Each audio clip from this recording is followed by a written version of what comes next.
Okei, aga tere, 8. klass. Meie tänase tunni teema, palun pane kirja, on ainetihedus. Te olete seda teemat käsitlenud 7. klassis loodusõpetuses ja olete samuti seda teemat käsitlenud ka keemias 8. klassis. Aga võtame ka korra seda läbi ka füüsikas, et kindlasti oleks teil selge arusaam ainetihedusest. Et mis siin esimene asi, mis on oluline?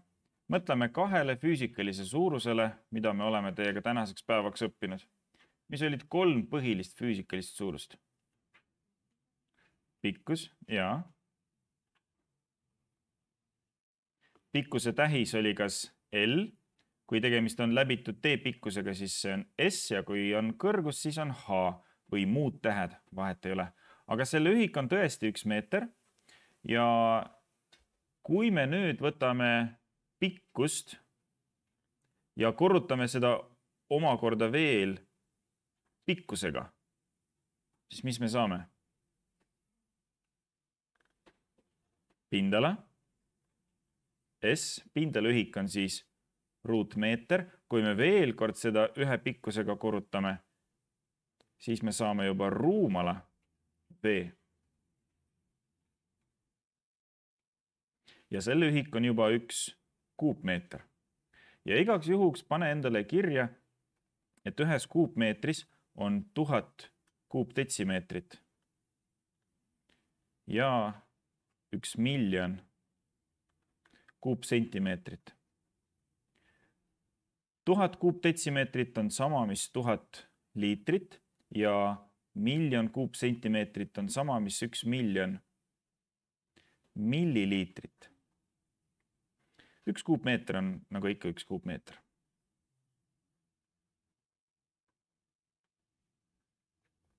Okei, 1 on ruumala, aga teine on veel. Kokku oli 3. Pikkus, mis veel? Aeg ja mass, väga õige. Nii, teine oli siis mass. Massi tähis on M ning ühik on 1 kilogramm. Aga 1 kilogramm on täpselt sama, mis 1000 grammi. Ning 1000 grammi on täpselt sama, mis miljon milligrammi. Okei, võtame teiega aega, võtame massi ja saamegi seda uut valemit, mis on tihedus. Ja tiheduse valem on ainemass jagatud aineruumalaga. Et mida see tihedus võiks siis tähendada? Kui meil oleks 2 samasugust, sama suurt klotsi. 1 klots on, ütleme, ainest A ja teine klots on ainest B. Esimese klotsi tihedus on väiksem ja teise klotsi tihedus on suurem, siis esimesse klotsi, mille tihedus on väiksem, mahub palju vähem massi kui tihedamasse klotsi. Et see klots oleks meil siis hõredam ja teine klots oleks tihedam. Nii, nagu näiteks võtame selle klotsi tihedus oleks 200 kilogrammi kuupmeetri kohta.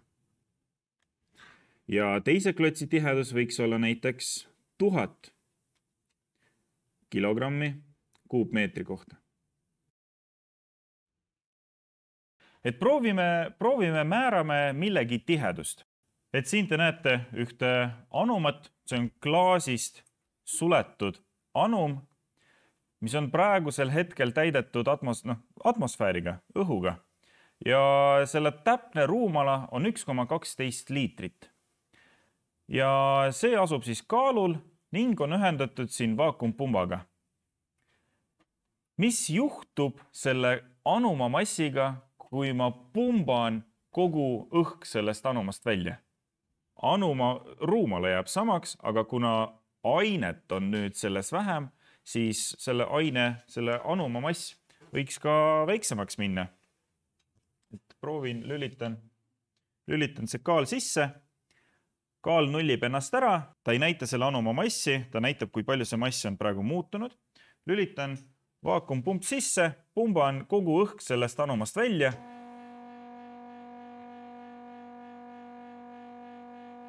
Ja kaal hakkab näitama kaalu vähenemist, selle anuma kaalu vähenemist.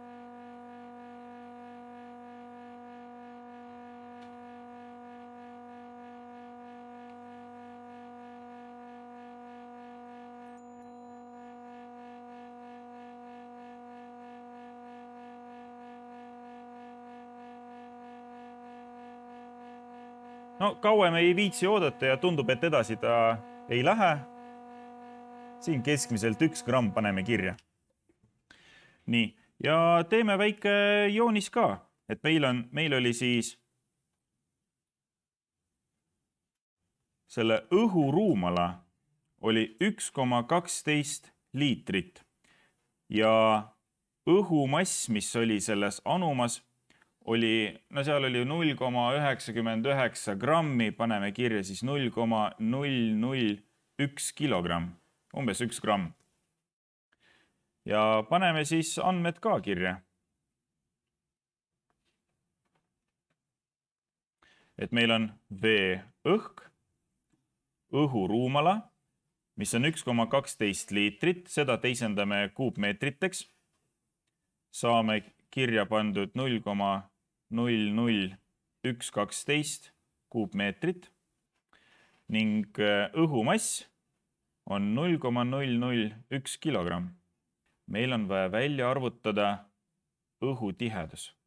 Paneme kirja valem ning paneme kirja lahendus. Ning õhutihedus oleks selle anuma sees oleva õhumass jagatud anuma ruumalaga. Ning vastuseks saame 0,83 kilogrammi kuupmeetri kohta. Õige õhutihedus peaks olema 1,2 kilogrammi kuupmeetri kohta.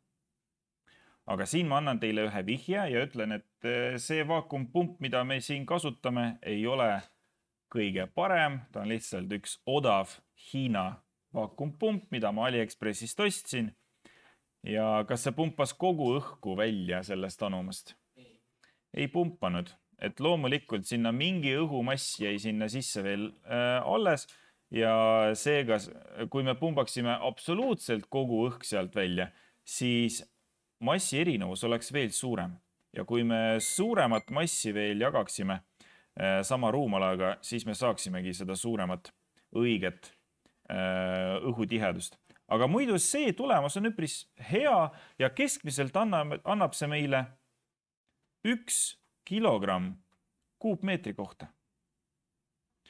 Et võta õhku, näita käega, meeter korda meeter korda meeter ja 1 kuupmeeter õhku kaalub 1 kilogramm.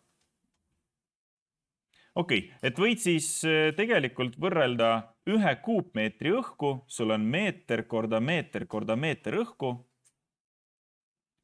Ja seda sa võid võrrelda ühe Borjomi pudeliga. 1 liitrine Borjomi pudel.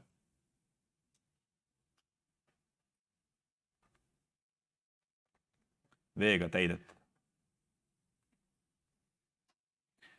Et 1 kuupmeeter õhku kaalub umbes sama palju nagu üks pudel Borjomit. Nii, lähme edasi. Järgmine olukord. Aga mis me veel siis tihedusega lahedat teha saame? Et siin on meil üks anum. Siin on üks anum ja mul on ette valmistatud siia mõned vedelikud. Siin on vaskvitrioli lahus, vasksulfaat, siis on suhkrusiirup, toiduõli ja etanol. Et proovime valame need vedelikud siis siia anumasse ja vaatame, kuidas need vedelikud siis siin ära jagunevad. Et kõigepealt valan natukene õli.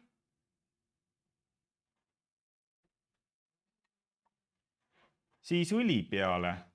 Mis ma õli peale valan? Et valame kõigepealt siis vett.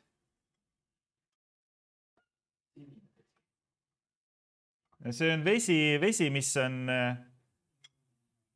vesi, kus on vasksulfaati lahustunud. Nii, sellele valame natukene suhkrusiirupit. No, siin on siis karamellisiirup.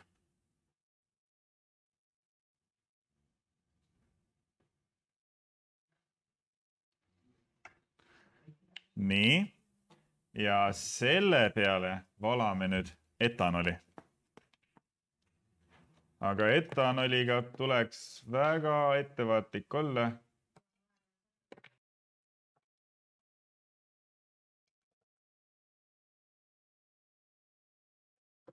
Nii, siuke lugu. Ja mis me siin näeme? Et vedelikud on ilusti ära jagunenud siis niimoodi kihtidena. Siin on 4 erinevat kihti, kus üks on kõige alumine, on suhkrusiirupi kiht, natuke kõrgemal on veekiht, siis tuleb õlikiht ja siis tuleb etanolikiht. Et mida me võime nende vedelikude tiheduste kohta, mida me võime nende tihedustest järeldada? Jaa, et seda te ilusti teate, et kõige allpool asub kõige tihedam aine ja kõige kõrgemal asub siis kõige hõredam aine. Et proovime seda katset ka niimoodi paberile kirja panna, et millega meil siis tegemist siin oli. Et teeme selline väga lihtne joonis, et joonistame üks anum ja joonistame selle anuma sisse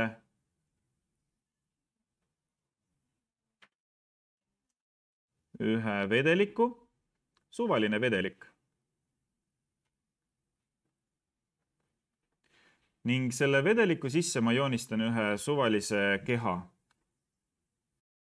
Ja on võimalik 3 olukorda. Esimene olukord on see, kus keha ujub selle vedeliku pinnal. Teine olukord on see, kus keha uppus ning vajus selle anuma põhja, lamab siin sellel anuma põhjal. Ja 3. olukord on see, kus anum kenasti ujub vee sees, hõljub vee sees. Nii nagu seda teevad näiteks kalad. See on 3. olukord. Et proovime, kirjutame seda tiheduse abil lahti, seletame seda, põhjendame, proovime, kirjeldame seda tihedusega, et võtame see sama esimene olukord, kus toimub siis ujumine, et keha ujub ja võrdleme 2 materjali tihedusi. Kui rookeha on väiksem kui roovedelik, siis keha ujub selle vedeliku pinnal. Teine olukord, kui keha siis upub, kui rookeha ehk siis keha tihedus on suurem kui vedeliku tihedus, roovedelik, siis keha upub. Aga 3. olukord, kus toimub hõljumine, et siis kui keha tihedus on sama, mis vedeliku tihedus, siis keha hõljub. Et siis 3 olukorda, ujub, upub ja hõljub. Et 3 olukorda. Ja nüüd saate kätte töölehed. Palun täitke need töölehed, lahendage 3 arvutusülesannet. Ja järgmises tunnis teeme praktilist tööd tiheduse teemal.